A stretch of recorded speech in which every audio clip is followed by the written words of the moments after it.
Fala pessoal, sou Luiz Felipe Carneiro, canal Alta Fidelidade. Sábado, dia de falar sobre literatura e música.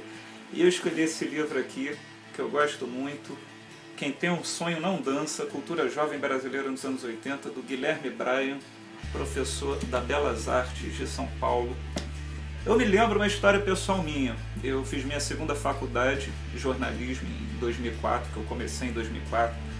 Aí devia estar na primeira semana de aula, eu fui na livraria lá da PUC, aí eu vi esse livro na vitrine, não sabia que ia sair, e eu sou fascinado pelos anos 80, acho uma década sensacional. Aí eu vi o tamanho do livro, folheei e pensei, pô, esse livro aqui deve ser muito bom. Eu comprei, e antes de ler, eu estava no início da faculdade e eu pensei, bom, quando eu me formar eu quero escrever um livro desse tipo, eu quero deixar um trabalho desse porte.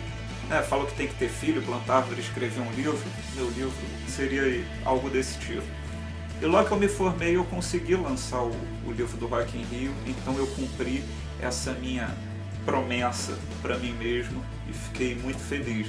E também falando sobre o livro do Rock in Rio, falo que me deixou muito triste, quando eu terminei o livro, recebi lá o livro já pronto da editora, fui checar lá na bibliografia e vi que esse livro ficou fora da bibliografia.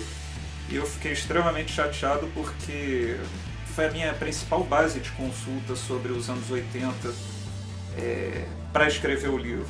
Ficou de fora e nesse vídeo aqui, de alguma forma, eu tento reparar esse erro. E o que eu gosto muito desse livro, como diz o subtítulo, Cultura Jovem Brasileira nos anos 80, é que ele abarca todos os aspectos culturais dos anos 80. Existem dois livros que eu acho sensacionais também sobre os anos 80, o B-Rock, do Arthur Dapiev, o Dias de Luta, do Ricardo Alexandre, mas são livros focados na música produzida nos anos 80. E aqui, o Guilherme Bryan, ele fala de tudo. Ele fala, lógico, muito da música, né, sobre o B-Rock, as bandas, Paralamas, Legião, Titãs, Blitz. Ele fala sobre o cinema, que a produção era fraca na época, mas ele fala sobre aquela geração do pessoal de quadrinhos, Angeli, Laerte, que estava despontando no início dos anos 80. Fala sobre os programas de televisão da época, poxa, Armação Ilimitada, o Perdidos na Noite, que o Fausto Silva apresentava na Rede Bandeirantes. Novelas, naquela época tinha muitas novelas assim voltadas mais para um público jovem, como, por exemplo, Vereda Tropical. Então eu gostei muito assim, desse livro porque ele dá um panorama muito completo da cultura dos anos 80. Além disso tudo, também o livro fala sobre teatro, literatura, Feliz Ano Velho, Marcelo Rubens Paiva lançou, o Asdrubal trouxe trombone, um grupo que juntou muita gente legal nos anos 80. Uma coisa que eu fico chateado, assim, porque esse trabalho realmente, esse livro é um trabalho de muito estudo, você vê, são 500 páginas. O Guilherme Bryan fez um trabalho muito bom, ele que lançou recentemente um livro chamado Teletema, no qual ele discorre sobre trilhas sonoras de novela, um dia eu vou falar sobre ele.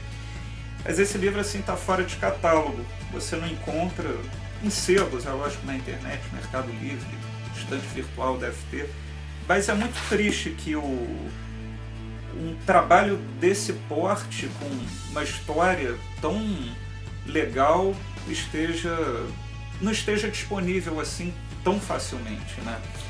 E o que eu acho legal desse livro é que ele faz repensar os anos 80. Como eu falei no início, eu sou daqueles vidrados pelos anos 80. Eu acho que não é uma década perdida. Você imagina, eu citei muita coisa, vários gênios, eu falei Renato Russo, Cazuza, o Leonilson, Marcelo Rubens Paiva. E será que foi uma década perdida? E o que eu acho legal desse livro é que ele pode fazer as pessoas que acham que os anos 80 não prestam repensar a sua opinião. E ao mesmo tempo, quem gosta, como eu, falando pessoalmente, esse livro foi tipo uma viagem no tempo. Acho que nem o Doc Brown do De Volta para o Futuro seria capaz de proporcionar. Eu me lembrei da época que eu dormia na casa da minha avó nas férias e passava Armação Ilimitada de tarde. Me lembrei perfeitamente lendo sobre a Armação Ilimitada. E eu também fiquei imaginando os lugares que eu não frequentei, que o livro fala de uma forma tão legal. Por exemplo, em alguns momentos eu me senti nas danceterias de São Paulo, no Circo Voador do Arpoador, no Rio, que eu não tive a chance de ir. E Eu acho que esse é o mérito desse trabalho. O Guilherme Braga conseguiu muito bem. Eu acho que é quase uma bíblia da cultura dos anos 80 no Brasil. Eu recomendo. Se você não tiver, procura, não vai se arrepender. Além de ser material de pesquisa, é muito legal de se ler. Você lê muito rapidamente, são capítulos com vários tópicos mais curtinhos. Enfim, gosto muito, recomendo. Quem tem um sonho não dança, cultura jovem brasileira dos anos 80, do Guilherme Braga. E deixa aqui no comentário, eu falei da Armação Ilimitada, que é uma coisa que me lembra muito dos anos 80. Eu queria saber de você, qual a primeira coisa que fala nos 80 você se lembra? Todo mundo tem, a não ser que você não tivesse sido nascido na época, né? E é isso que eu tinha para falar sobre esse livro. E amanhã a gente está de volta aqui no canal Alta Fidelidade com mais um vídeo novo. Tchau!